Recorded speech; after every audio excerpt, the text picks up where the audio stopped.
तो थोडक्यामध्ये त्याचं देखील आपण बघणार आहे त्याला. कारण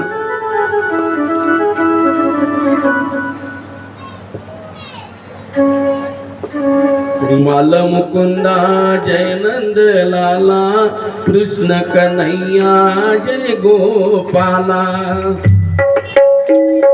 बाल मुकुंदा जय नंद लाला, कृष्ण कन्हैया जय गोपाला. बाल मुकुंदा जय नंद लाला, कृष्ण कन्हैया जय गोपाला. बाल मुकुंदा जय नंद लाला, कृष्ण कन्हैया जय गोपाला. बाल मुकुंदा जय नंद लाला, कृष्ण कन्हैया जय गोपाला. बाल मुकुंदा जय नंद लाला, कृष्ण कन्हैया जय गोपाला.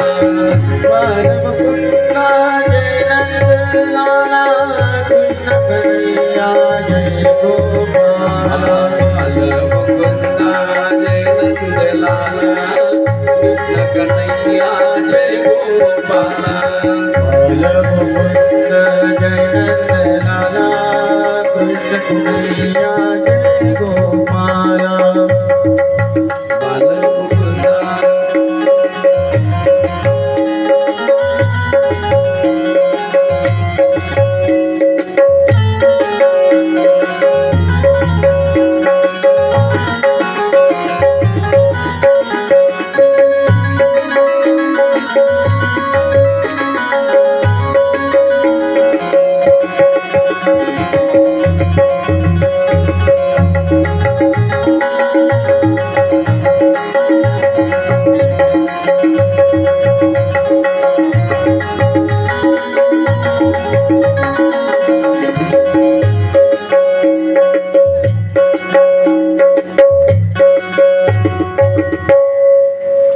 तर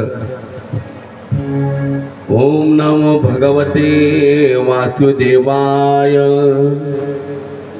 श्रीमद भागवत महापुराणम. आता या द्वादश खंडामध्ये राजा परीक्षितीने प्रश्न विचारला. गुरुदेव, यदुवंशभूषण श्रीकृष्ण परधामाला गेल्यानंतर आता भगवान परमात्मा निजधामाला परधामाला गेले. हा मृत्यूलोक सोडून जेव्हापासून भगवान श्रीकृष्ण इथून निघून गेले तेव्हापासून इथं कोणता युग सुरू झाला? आम्ही ज्या युगामध्ये वास्तव्य करतोय हा कलियुग सुरू झाला. परीक्षिताने विचारले, गुरुदेव, मुनिवर्य शुकाचार्य महाराज, यदुभूषण श्रीकृष्ण परमधामाला गेल्यानंतर पृथ्वीवर कोणत्या वंशाचे राज्य झाले ते मला सांगा. श्री शुकाचार्य म्हणाले, राजा परीक्षिती, शरासंधाचा पिता बृहद्रथ याच्या वंशात पुरंजय नावाचा शेवटचा राजा झाला. त्याचा मंत्री शौनक त्या राजाला ठार मारून आपला पुत्र प्रद्योत याला राजा करील. बघा कलियुगाचं वार कसं आहे आता. म्हणजे राजाच्या वध करील आणि तो जो प्रधान राहील न प्रधान आपल्या पुत्राला राज्य करीत नाही, तो तो स्वतः राजा होईल. असं प्रकार आहे कलियुगामधला. कलियुगातले लोक काय करता, खर्ची करता, दुसऱ्याला गंडवता. असा प्रकार आहे ना. इथं ऐका ना तुम्ही, तसं जाईल प्रकार. प्रद्योताचा पुत्र पालकाचा विषायू आणि विशाखयूपाचा राजक आणि राजकाचा पुत्र नंदीवर्धन यानंतर शिशुनाग नावाचा राजा होईल. त्याचा पुत्र काकवर्ध, क्षेत्राचा विधिसार त्याचा अजातशत्रू, दर्भक आणि दर्भकाचा पुत्र अजय होईल. एकामेकाला मारून ते राज्य करतील. अजयाचा नंदीवर्धन आणि त्याचा महानंदी शिशुनाग वंशातील हे 10च राजे 360 वर्षे पृथ्वीवर राज्य करतील. त्यानंतर पुढे चाणक्य नावाचा कोणी एक ब्राह्मण विख्यात 9 नंदांना मारविल. बघा, चाणक्य नावाचा, चाणक्य नीती आहे ना, ऐकले ना तुम्ही, तर त्या चंद्रगुप्त मौर्य, हा तर ऐका, त्याचा नाश झाल्यावर कलियुगामध्ये मौर्य वंशीय राजे पृथ्वीचे राज्य करतील. बघा, तो चाणक्य, त्याचा नाश झाल्यानंतर चंद्रगुप्त मौर्य ऐकला ना तुम्ही, त्याच्या वंशीय राज्य करतील. एकामेकाचा वध करूनच करतील, पण बरं म्हणजे वारा ते वापस सुरू झालंय. हा, तोच ब्राह्मण चंद्रगुप्त मौर्याला राजपदाचा अभिषेक करील, त्याचा पुत्र वारिसार. हा, त्यानंतर बघा, या कलियुगामध्ये असं होईल की बघा, जो स्त्री म्हणजे विवाह पद्धत, विवाह जे राहील ना, तो एकामेकाच्या मनावर राहील.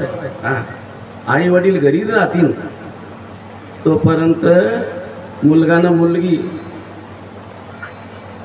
म्हणजे असे लग्न होतील. बघा, हे बी सांगितलंय बरं इथं. हा,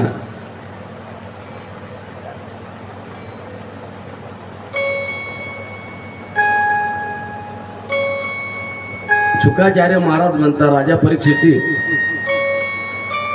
हे राजे आचार विचाराच्या बाबतीत मिलेंचार सारखे राहतील, म्हणजे शूद्र लोकांसारखे राहतील, त्यांचे विचार शूद्र लोकांसारखे राहतील. हा, हे सर्वजण एकाच वेळी निरनिराळ्या प्रांतामध्ये राज्य करतील. हे सगळे अधार्मिक लोक राहतील, खोटारडे राहतील, कंजूस राहतील, रागीट राहतील. बघा, शुकाचार्य महाराज म्हणतात, राजा परीक्षिती,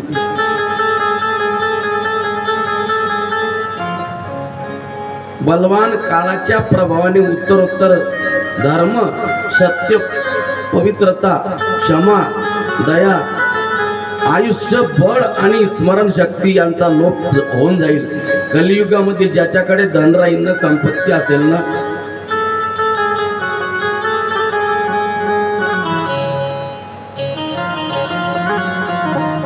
कलियुगामध्ये ज्याच्याकडे धन राहील, संपत्ती राहील, त्यालाच लोक कुलीन समजतील. विवाह संबंध एकमेकांच्या आवडीनुसार ठरतील. व्यवहारात कपटालाच महत्व असेल. ब्राह्मणांची ओळख कलियुगामध्ये फक्त केवळ जानवर राहील. अशा प्रकारे कलियुगामध्ये साधू संतांचा वेश धारण करणारे देखील दांभिक असतील. हा, एकमेकांची पसंती हाच विवाह संस्कार असेल आणि प्रसादानालाच, म्हणजे आपलं सौंदर्यवान आपण कसे दिसावे त्यालाच फार महत्व दिलं जाईल. हा, अशा प्रकारे आता हे कलियुगाचं वर्णन करून सांगितलेलं आहे. आणि आता पुढे बघा, श्रीराम प्रभूंनी तर एका गीतामध्ये सांगितलेलं आहे ना आपल्याला. हा, तुम्ही ऐकलं बी आहे ते गीत.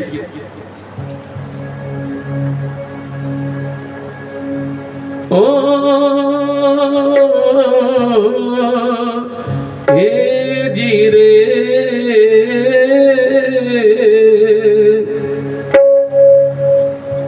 हे रामचंद्र कह गए सिया से, रामचंद्र कह गए सिया से, ऐसा कल युग आएगा, हाउस चुगेगा दाना उनका, कौवा मोती खाएगा, हाउस चुगेगा दाना उनका, कौवा मोती खाएगा.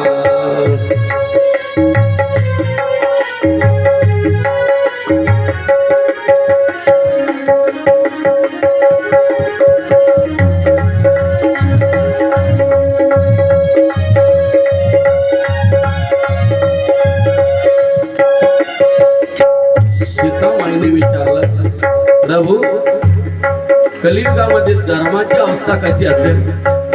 प्रभू सांगताय सीता मातेला, धर्म भी होगा कर्म भी होगा, धर्म भी होगा कर्म भी होगा, परंतु शर्म नहीं होगी. बात बात पे माता पिता को बेटा आंख दिखाएगा. ओ येती रे रामचंद्र कह गए सियाते ऐसा कल जुग आएगा औत चुकेगा दाना उनका कौवा मोती खाएगा औत चुकेगा दाना उनका कौवा मोती खाएगा।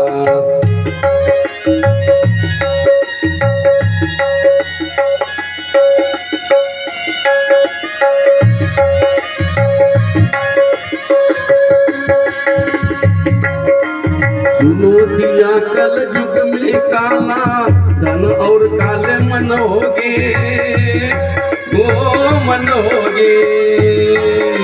सुनो दिया कल युग में काला धन और काले मन होगे ओ काले मन होगे। चोर उचट के नगर सेठ और प्रभु भक्त निर्धन होगे निर्धन होगे। लोभी और ढोंगी होगा लोभी और ढोंगी कोई जोगी कहलाएगा हम चुकेगा दाना उनका कौवा मोती खाएगा दाना उनका कौवा मोती खाएगा।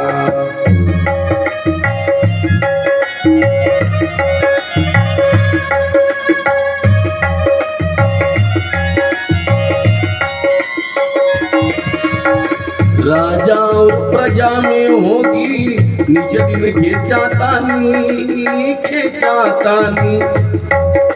कदम कदम पर करेगी दोनों अपनी अपनी मनमानी ओ मनमानी। जिसके में हाथ में होगी लाठी जिसके हाथ में होगी लाठी पैसा वहीं ले जाएगा औत चुकेगा दाना उनका कौवा मोती खाएगा औत चुकेगा।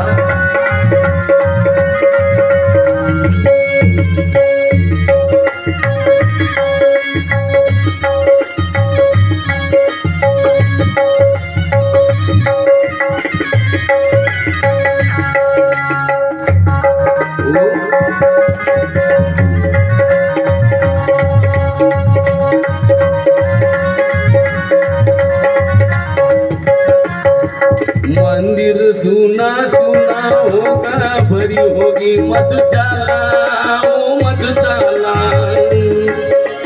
पिता के तंग तंग भरी सभा में नाचेगी घर की बाला नाचेगी घर की बाला। कैसा कन्यादान होगा ओ कैसा कन्यादान होगा। पिता कन्या का धन खाएगा हम चुकेगा दाना उनका कौवा मोती खाएगा हम चुकेगा दाना उनका कौवा मोती खाएगा।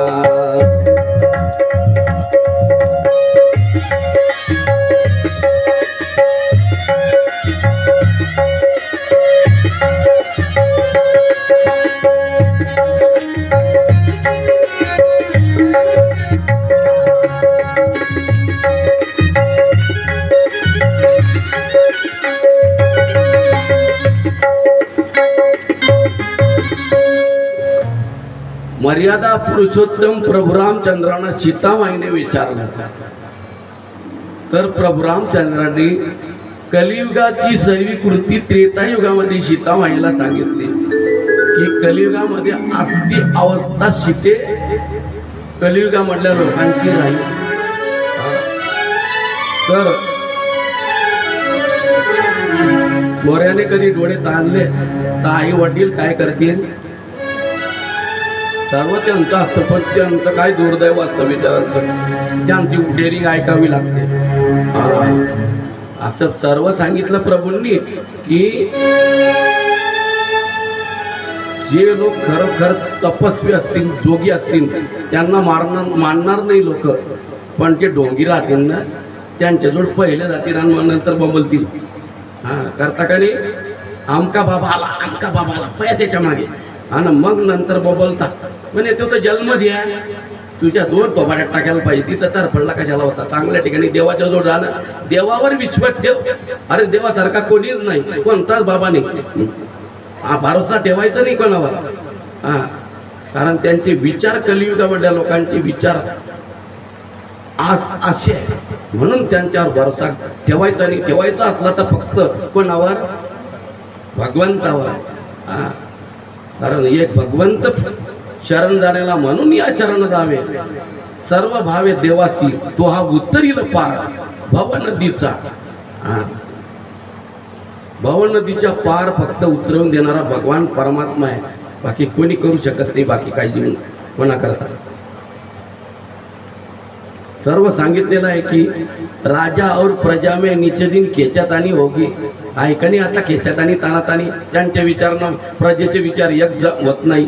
आणि मंदिरामध्ये कोणी जात नाही. मोठे मोठे मंदिरं बांधली आहे. ठराविक लोक ते मंदिरामध्ये येतात आणि बाकीचे लोक मधुशाला म्हणजे कुठं जातात तुम्हाला माहीत. आता जास्ती काही सांगायचं काम नाही. मधु म्हणजे तेच मैरी एक नाव ती मंदिरासारखी.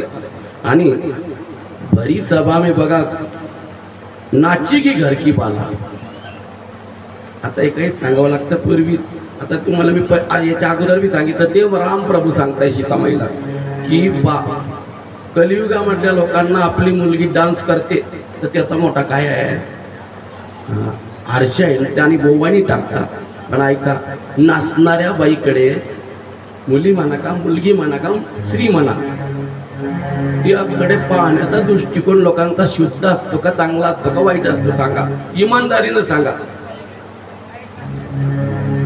फार कमी असतात की त्यांच्यामध्ये चांगले विचार असतात. पण काही काही तर गाढव त्या वाईटच दृष्टीने पाहत असतात. म्हणून नाचण्याकरता आपल्याला हा देह नाही. नाचायचं असतं तर बघा, ती मीराबाई, जनाबाई आदी करून त्या नाचल्या होत्या ना, त्या हरिरंगामध्ये नाचल्या होत्या. ऐसी लागी लगन मीरा हो गई मगन, वो तो गली गली हरि गुण गाने लगी. ऐसी लागी लगन महलों में पली बन के जोगन चली, मीरा रानी दीवानी कहाने लगी. ऐसी लागी लगन राणा ने विष दिया, राणा ने विष दिया, मानो अमृत पिया, मीरा सागर में सरिता समाने लगी. ओ तो गली गली गली हरि गुण गाने लगी. ऐसी लागी लगन मीरा हो गई मगन, ओ तो गली गली हरि गुण गाने लगी. वो तो गली गली हरि गुण गाने लगी है ना, क्या वो तो गली गली बारात में नाचने लगी? ऐसा है. नाचूंगी नाचूंगी नाचूंगी नाचूंगी नाचूंगी नाचूंगी नाचूंगी नाचूंगी नाचूंगी, हरि गुण गावत नाचूंगी नाचूंगी, हरि गुण गावत नाचूंगी नाचूंगी, हरि गुण गावत नाचूंगी. नाचूंगी नाचूंगी नाचूंगी नाचूंगी नाचूंगी, मैं तो हरि गुण गावत नाचूंगी, हरि गुण गावत नाचूंगी, हरि गुण गावत नाचूंगी. अपने मंदिर में बैठ बैठ कर गीता भागवत वाचूंगी. नाचूंगी नाचूंगी नाचूंगी नाचूंगी नाचूंगी नाचूंगी नाचूंगी नाचूंगी नाचूंगी, हरि गुण गावत नाचूंगी नाचूंगी, हरि गुण गावत नाचूंगी नाचूंगी, हरि गुण गावत नाचूंगी.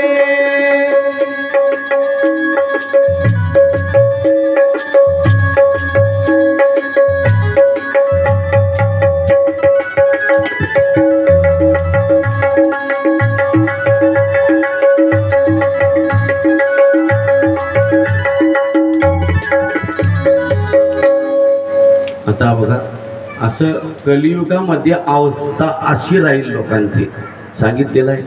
आणि आता पुढे शुकाचार्य महाराज यांना राजा परीक्षिती या राजाला आता शुकाचार्य महाराज पुढे सांगताय 4 प्रकारचे प्रलय सांगताय.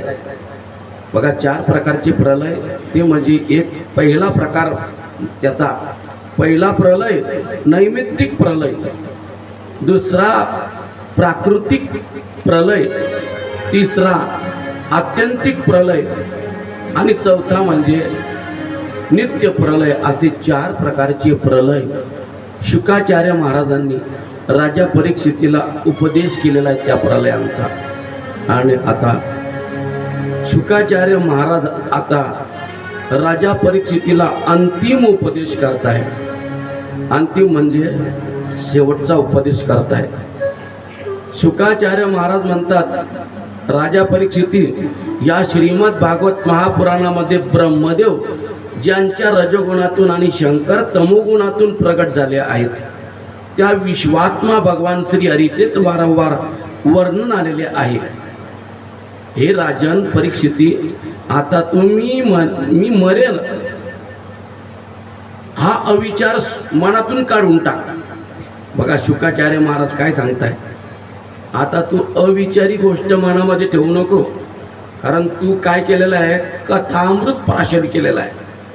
आणि त्या कथामृतामुळे तू काय झालेला आहे, अमर झालेला आहे. म्हणून आता तुझ्या मनातून अज्ञानासारखा विचार सोडून दे. अज्ञानी माणसं विचार करतात, अज्ञानी माणसासारखा विचार करायचा नाही. शरीरासारखा तू पूर्वी कधीच जन्मलेला नाही. फक्त जन्माला येतं ते शरीर, आपला आत्मा जन्माला येत नाही. आपला आत्मा कसा आहे, अमर आहे. आणि तुझा जन्म न झाल्यामुळे शरीरासारखा आज तू नष्ट देखील होणार नाहीस, असं शुकाचार्य महाराज राजा परीक्षितीला समजावून सांगताय. ज्याप्रमाणे बीजापासून अंकुरा आणि अंकुरापासून बीजाची उत्पत्ती होते, त्याप्रमाणे तू पुत्र पौत्राधिकांच्या रूपानेही पुन्हा उत्पन्न होणार नाहीस. कारण लाकडापासून अग्नी जसा वेगळा असतो, त्याप्रमाणे तू सुद्धा शरीरापासून वेगळा आहे. का शरीर आणि आत्मा एक असतो का? नाही. शरीर जळून जातं, पण त्याच्या अगोदर आत्मा निघून जातो का नाही? जसे स्वप्नात स्वतःचे मस्तक चाटलेले दिसते, परंतु जागृतीमध्ये आल्यानंतर आपल्याला वाटतं की आपलं मस्तक उडालं आहे. त्याचप्रमाणे जागृतीतील मरण इत्यादी सर्व शरीराच्याच अवस्था फक्त आहे, त्या आत्म्याच्या नाही. फक्त शरीर मरणार आहे, आत्मा मरत नाही, त्याला मरण नाही.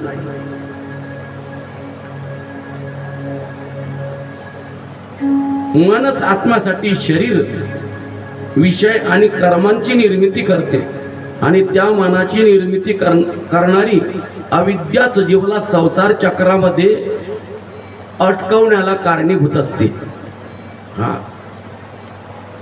तर राजा आता ऐक म्हटले, अरे आता तू फक्त चिंतन कर भगवंताचं, परमेश्वराचं, परमात्म्याचं चिंतन कर. राजा, तू परमात्म्याच्या चिंतनाने भरलेल्या आपल्या विवेकी बुद्धीने आपल्याच अंतकरणात असलेल्या परमात्म्याचा साक्षात्कार करून घे. म्हणजे आपल्या अंतकरणामध्ये परमात्मा कोण आहे? आता तुमचा आमचा आत्मा. म्हणून त्याचं चिंतन कर, आत्म्यामध्ये रममान हो, आत्मस्वरूपामध्ये रममान होतो. तू मृत्यूचाही मृत्यू ईश्वर आहे. काय म्हणतात शुकाचार्य महाराज, तू कोण आहे? मृत्यूचाही मृत्यू आहेस तू. म्हणून ब्राह्मणाच्या शापाने प्रेरित झालेला तक्षक तुला भस्म करू शकणार नाही. इतकेच नव्हे तर मृत्यूचेही कोणतेही कारण तुझ्या जवळ येऊन फिरकू देखील शकत नाही. मीच परमधाम ब्रह्म आहे, परमपद ब्रह्म मीच आहे, याचे अनुसंधान ठेवलेले तू स्वतःला आपल्या निरुपाधिक स्वरूपात स्थिर करशील. त्यावेळी आपल्या विषारी जीवांनी ओठांच्या कडा चाटीत आलेला तक्षक तुझ्या पायाला चावला तरी तो तुला दिसणार नाही. जरी तो तक्षक नावाचा सर्प तुझ्या पायाला दंश करेल, पण तो तुला दिसणार नाही. इतकेच नव्हे तर तुला आपले शरीर आणि सारे विश्व स्वतःहून वेगळे वाचणार नाही. हा, तू आणि हे विश्व एकच रूप आहे असं तुला वाटेल, कारण तुला सारे विश्व स्वतःहून वेगळे भासणार नाही, कारण तुला त्यावेळी स्वतःच सर्व ब्रह्मच अनुभवाला येईल. म्हणजे ब्रह्मस्वरूपाची काय होईल? प्राप्ती होईल तुला. असं शुकाचार्य महाराजांनी राजा परीक्षितीला सांगितलं की तुला ब्रह्मस्वरूपाची प्राप्ती होईल. हे आत्मस्वरूप परीक्षिता, विश्वात्मा भगवंताच्या लीले संबंधी तू जे मला विचारले होते ना, त्याच्यामुळे तुला सविस्तर उत्तर दिलेले आहे. आता आणखी काय ऐकण्याची इच्छा असेल ते मला सांग. आणि अशा प्रकारे सांगितल्यानंतर आता राजा परीक्षिती बोलताय, गुरुदेव अहो म्हटले तुम्ही मला उपदेश केला ना, आता माझ्याने त्याची काय झालेली आहे? तृप्ती झालेली आहे. आणि माझ्या ठिकाणच्या काही शंका होत्या, संशय होते, संशयाच्या गाठींचा काय झाला? भेद झालेला आहे. संशयाच्या फुटल्या गाठी झालो पोटी शीतळ, माझ्या ठिकाणी शीतलता प्राप्त झालेली आहे असं सांगून मग आता